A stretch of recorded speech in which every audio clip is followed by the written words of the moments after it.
जी अस्सलाम वालेकुम स्टूडेंट्स, उम्मीद करता हूँ कि आप सब खैर और आफियत से होंगे। आज जो इम्पोर्टेंट क्वेश्चंस हमने आपसे शेयर करने हैं वो है बीकॉम पार्ट 2 और बहुत ही इम्पोर्टेंट हमारे पास पेपर है बीकॉम पार्ट 2 का बिज़नेस लॉ। बिज़नेस लॉ में अक्सर ज़्यादातर सप्लीज आती हैं पंजाब यूनिवर्सिटी में भी और सरगोदा यूनिवर्सिटी में भी, लेकिन जो आज हम आपको सवाल बताने जा रहे हैं और ख़ुसूसन आखिर पर जो 5 सवाल मैं आपको बताने जा रहा हूँ, इंशाअल्लाह ताला अल्लाह के फजल व करम से पेपर में आपको 5 के 5 सवाल नज़र आएंगे। तो अब हम चलते हैं क्वेश्चंस की तरफ। पहला जो क्वेश्चन है वो पहले ही चैप्टर में से 2 क्वेश्चंस हैं। Essentials of valid contract. Valid contract के लिए कौन कौन सी चीज़ें ज़रूरी हैं, वो कौन से अवामिल हैं जो होंगे तो एसेंशियल ऑफ वैलिड कॉन्ट्रैक्ट होगा। अगर वो चीज़ें ना हुई तो कॉन्ट्रैक्ट हमारे पास वैलिड नहीं है। Number 2, types of contract. Contracts की टाइप्स कितनी हैं? तो अक्सर अमूमन पेपर में एसेंशियल्स ऑफ वैलिड कॉन्ट्रैक्ट और टाइप्स ऑफ कॉन्ट्रैक्ट्स दोनों में से एक क्वेश्चन वो लाजमी पूछता है। तो फर्स्ट क्वेश्चन जो है आपका वो एसेंशियल्स ऑफ वैलिड कॉन्ट्रैक्ट और टाइप्स ऑफ कॉन्ट्रैक्ट, उसमें से वो लाजमी पूछता है। नंबर 2, ऑफर क्या होती है, एक्सेप्टेंस क्या है, ठीक है, इसके एसेंशियल्स क्या हैं और कौन सी चीज़ें हों तो एक वैलिड ऑफर बनती है, कौन से एसेंशियल्स पूरे हों तो वैलिड एक्सेप्टेंस बनती है, ऑफर कब रिवोक होती है और एक्सेप्टेंस कब रिवोक होती है। बेसिकली चैप्टर नंबर 2 है हमारा ऑफर एंड एक्सेप्टेंस का। इनके एसेंशियल्स भी और इनकी रिवोकेशन कैसे होती है ये भी आपने लाजमी तैयार करना है। तो 4 क्वेश्चन हमारे पास ये हो गए हैं। Essentials of valid contracts, types of contract, essential and revocation of offer, essential and revocation of acceptance. इसके बाद हमारे पास है माइनर एग्रीमेंट्स। बहुत ही इंपॉर्टेंट क्वेश्चंस है कि माइनर एग्रीमेंट क्या है, वैलिड है, वॉइड है। तो इसके मुख्तलिफ केसेस बताए गए हैं कि कब हमारे पास माइनर एग्रीमेंट वैलिड होगा और कब हमारे पास वॉइड होगा। तो ठीक है, ये आपने लाजमी प्रिपेयर करने हैं कि माइनर के एग्रीमेंट्स की कानूनी हैसियत क्या है, ये आपने लाजमी प्रिपेयर करना है। Minor agreements, capacity of parties में ये क्वेश्चन आपके पास गिवन है। इसके बाद कॉन्सिडरेशन क्या होता है, लॉफुल कॉन्सिडरेशन क्या है, क्या कॉन्सिडरेशन के बगैर कॉन्ट्रैक्ट हो सकता है या नहीं हो सकता, और वो कौन सी एक्सेप्शंस हैं कि जहाँ पर कॉन्सिडरेशन के बगैर भी कॉन्ट्रैक्ट हमारा वैलिड होता है। इसी तरह हमारे पास लॉफुल ऑब्जेक्ट्स हैं और अनलॉफुल ऑब्जेक्ट्स कौन कौन से होते हैं। तो बेसिकली चैप्टर 4 में आपने कॉन्सिडरेशन, ठीक है, एसेंशियल ऑफ कॉन्सिडरेशन और एक्सेप्शंस कि जहाँ पर कॉन्सिडरेशन के बगैर कॉन्ट्रैक्ट वैलिड हो सकता है, ये आपने लाजमी प्रिपेयर करना है। नेक्स्ट है हमारे पास rights of unpaired seller.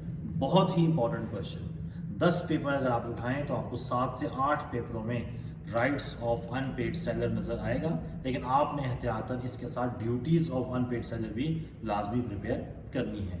Next जो हमारा क्वेश्चन है वह कॉमन कैरियर क्या होता है, उसके एसेंशियल्स क्या है, उसके राइट्स एंड ड्यूटीज़ क्या है। तो rights of unpaired seller and rights और ड्यूटीज़ ऑफ कॉमन कैरियर। उसके बाद एमबीएफ की तरह इस पेपर में भी negotiable instrument, bill of exchange, promissory note और चेक, इनके एसेंशियल भी पूछ सकता है और इनके डिफरेंसेस भी पूछ सकता है और लाजमी क्वेश्चन है पेपर में, ठीक है। किसी भी सूरत आपने इसको छोड़ना नहीं है, आपको इंशाअल्लाह ताला पेपर में ये लाजमी नज़र आएगा। इसके बाद कॉन्ट्रैक्ट डिस्चार्ज कैसे होते हैं, ख़त्म कैसे होते हैं, मुख्तलिफ टाइप्स हैं इसकी, एक पूरा चैप्टर है इसके ऊपर। तो ये आपने लाजमी प्रिपेयर करना है कि how contracts can be discharge. Next है damages for the breach of contract. अगर कोई पार्टी कॉन्ट्रैक्ट को क्या करती है, ब्रीच करती है, तोड़ती है, तो उसके डैमेजेस क्या हैं, जुर्माना क्या क्या होंगे, तो वो आपने लाजमी प्रिपेयर करना है कि अगर ब्रीच हो जाए किसी भी पार्टीज़ की तरफ से तो उसके डैमेजेस कौन कौन से हैं। वॉइड एग्रीमेंट्स क्या होते हैं, कौन से एग्रीमेंट हैं जिनकी इजाज़त नहीं है कानून में। चैप्टर नंबर 6 इसके ऊपर पूरा है, लाजमी आपने प्रिपेयर करना है। इंपॉर्टेंट क्वेश्चन है, अक्सर औकात पूछ सकता है। कॉन्ट्रैक्ट ऑफ एजेंसी, इसमें एजेंट्स के और प्रिंसिपल के राइट्स भी और ड्यूटीज़ भी दोनों आपने प्रिपेयर करने हैं कि प्रिंसिपल के राइट्स और ड्यूटीज़ क्या हैं और एजेंट के राइट एंड ड्यूटीज़ हमारे पास क्या हैं। इसके बाद बेलर एंड बेली है, इनके राइट एंड ड्यूटीज़, इंडेमनिटी और गारंटी है। इतने कोई इंपॉर्टेंट ये सवाल नहीं है, एक दफ़ा आपने देख लेना है कि बेलर और बेली का एग्रीमेंट क्या होता है, राइट एंड ड्यूटीज़ क्या है, और इसी तरह आपके इंडेमनिटी और गारंटी है। Contract of sale of goods, चीज़ें बेचने का कॉन्ट्रैक्ट क्या है, इसके एसेंशियल्स क्या हैं, ٹھیک ہے، کیریکٹرسٹکس کیا ہیں، اور اسی کے ساتھ جڑا ہوا ایک کویشچن ہے ٹائپس آف گڈس، گڈس کتنی قسم کی ہیں، سیل اور ایگریمنٹ آف سیل کا ڈفرینس. تو یہ تینوں بیسیکلی ایک کویشچن ہے، تینوں میں سے کوئی ایک آدھ پارٹ پوچھ لیتا ہے کہ contract of sale of goods کے بارے میں بتائیں، ٹائپس آف گڈس کے بارے میں بتائیں، اور سیل اور ایگریمنٹ آف سیل کا ڈفرینس کیا ہے آپ کے پاس، اس کو ایکسپلین کیجئے.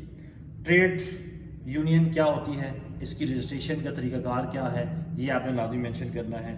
ریلوے ایڈمنسٹریشن کے رائٹ اینڈ ڈیوٹیز ہیں، وہ آپ نے لازمی پریپیئر کرنے ہیں.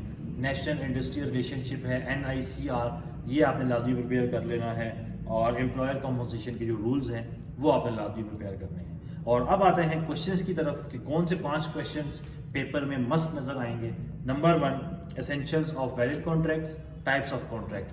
دونوں میں سے ایک کویشچن آپ کو پیپر میں مسٹ نظر آئے گا.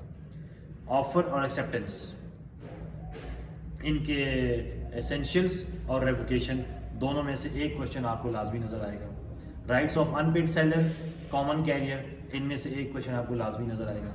نیگوشیبل انسٹرومنٹ، یہ کویشچن آپ کو پیپر میں لازمی نظر آئے گا.